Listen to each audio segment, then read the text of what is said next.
It was one of the bloodiest battles in human history.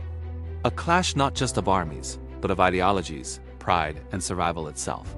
Between August 1942 and February 1943, the world watched two titans collide in the ruins of a single city, Stalingrad.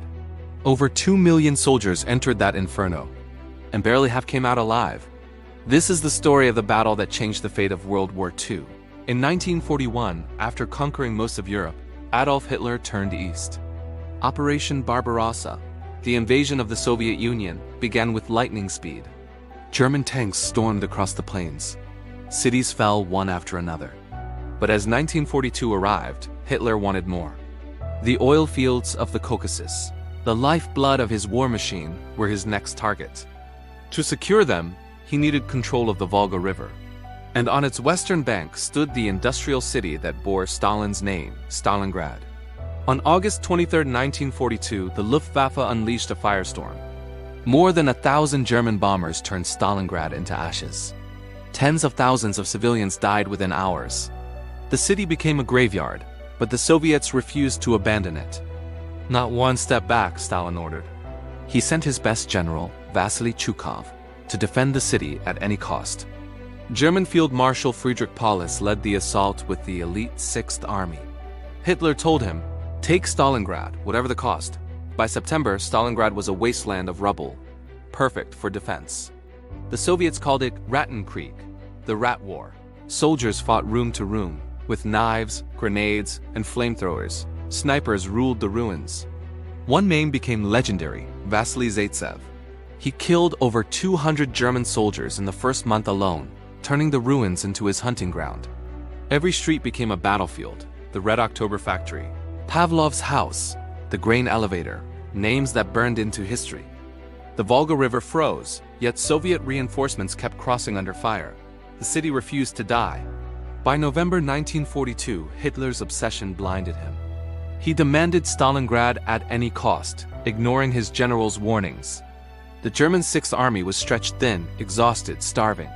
Meanwhile, the Soviets prepared their trap. Operation Uranus, a massive counteroffensive, was ready. On November 19th, Soviet armies struck from the north and south. Within days, they encircled over 300,000 Axis troops. The hunters had become the hunted. Inside the pocket, chaos reigned. Ammunition ran low, food was gone. Temperatures dropped to minus 30 degrees Celsius. The Luftwaffe tried to resupply them by air, but it was impossible. Stalin's forces tightened the noose. Hitler forbade retreat. "The 6th Army will stand fast," he declared. General Paulus begged for permission to break out, denied. His soldiers froze, starved, and died by the thousands.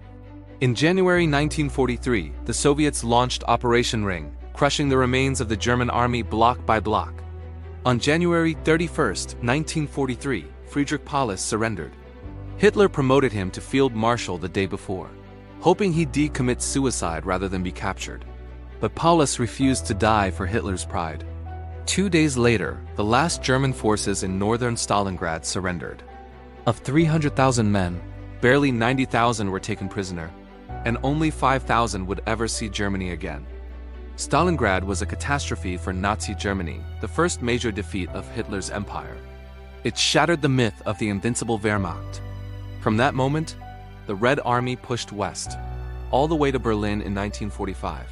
For the Soviets, Stalingrad became a symbol of courage, sacrifice, and unbreakable will. For the Germans, a haunting reminder of overconfidence and hubris. More than 2 million soldiers and civilians died in those ruins. The Volga ran red with blood. But the city stood firm. Stalingrad was more than a battle. It was a turning point in history, where an empire met its fate.